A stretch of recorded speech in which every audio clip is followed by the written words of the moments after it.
अस्सलाम वालेकुम students, physics class 10 और हमारा लेक्चर है आज का लेक्चर नंबर 20, जिसमें हम चैप्टर नंबर 2 को पढ़ रहे थे। आज हमने जो टॉपिक चैप्टर नंबर 2 का पढ़ना है वह है अकॉस्टिक प्रोटेक्शन। स्टूडेंट, अकॉस्टिक्स क्या होता है? अकॉस्टिक्स का मतलब साउंड है, यानी फिजिक्स की ऐसी ब्रांच जो साउंड को डील करती है उसको हम अकॉस्टिक्स कहते हैं। अब हमारा जो टॉपिक है वो है अकॉस्टिक प्रोटेक्शन, कि हम साउंड से अपने आप को कैसे प्रोटेक्ट कर सकते हैं। मीन्स के ऐसे साउंड जो अनडिजायरेबल हैं, जो हम नहीं चाहते कि हम सुन सकें, या ऐसे साउंड जो हमारे लिए पेनफुल होते हैं, उन साउंड्स को कम करने के लिए या उन साउंड को मुकम्मल तौर पर ख़त्म करने के लिए जो टेक्निक इस्तेमाल की जाती है वो है अकॉस्टिक प्रोटेक्शन।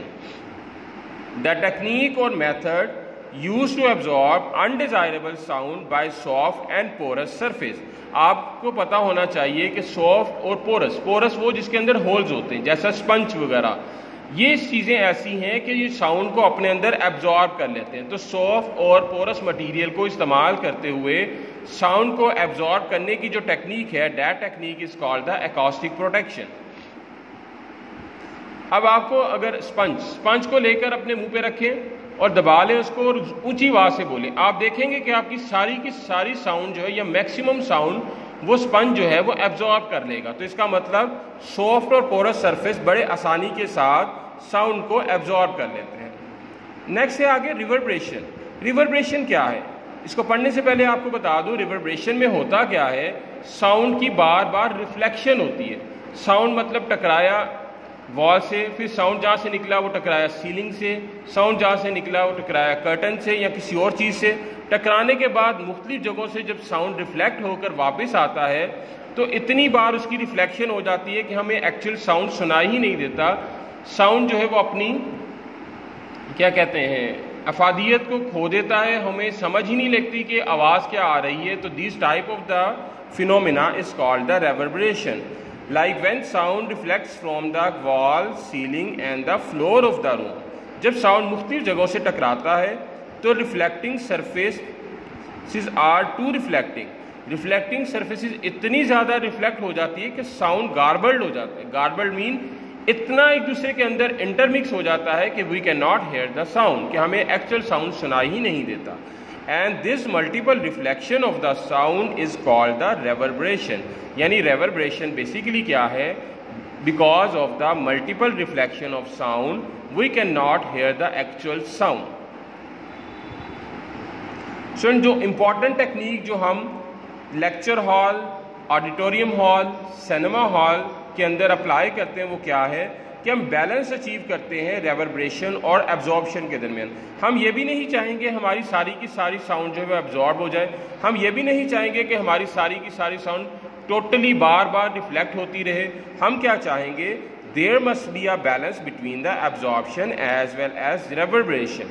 इसका फ़ायदा क्या होगा? इसका फ़ायदा ये होगा हमें कि जब हम इन दोनों के दरमियान बैलेंस अचीव कर लेंगे तो साउंड जो है ऑडियंस में बैठे हुए लास्ट कॉर्नर पे भी जो बंदा बैठा हुआ है उसको बड़े आसानी के साथ सुन सकता है। तो हमें बड़े बड़े हॉल को डिज़ाइन करते हुए इन दोनों प्रोसेसेस को बैलेंस रखना ज़रूरी होता है।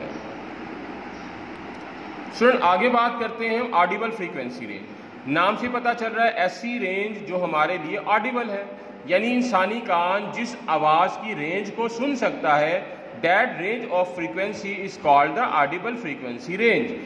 ह्यूमन बीइंग के लिए ये रेंज है 20 हर्ट्ज से 20,000 हर्ट्ज। यानी इंसानी कान 20 हर्ट्ज से कम की आवाज़ नहीं सुन सकता और 20,000 हर्ट्ज से ज़्यादा की आवाज़ नहीं सुन सकता।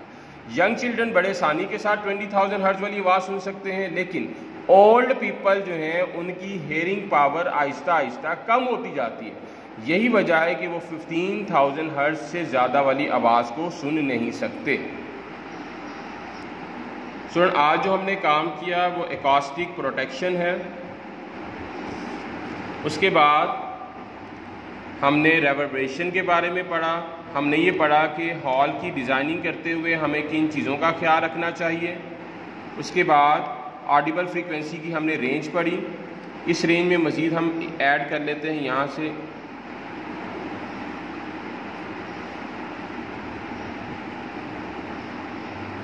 ये स्टूडेंट रेंज और उसके बाद ये लास्ट लाइन जो कि आगे यहाँ तक एंड हो रही है। और आज का हमारा टॉपिक था यहाँ तक ऑडिबल फ्रीक्वेंसी रेंज तक। उर्दू मीडियम के स्टूडेंट्स अकॉस्टिक प्रोडक्शन को सोती निगहबानी कहते हैं, उसके बारे में रेवर्बरेशन जिसको बाज़गश कहते हैं उसके बारे में ये डेफिनेशन है। लेक्चर हॉल ऑडिटोरियम में थिएटर हॉल बनाते हुए हमें किन किन चीज़ों का ख्याल रखना चाहिए। उसके बाद काबिल समाज फ्रीक्वेंसी की डेफिनेशन और उसकी रेंज, बच्चों में उसकी रेंज और बड़ों में उसकी रेंज। यहाँ तक था हमारा टॉपिक। अगले लेक्चर में हम अल्ट्रासाउंड के बारे में पढ़ेंगे। तब तक के लिए अल्लाह हाफ़िज़।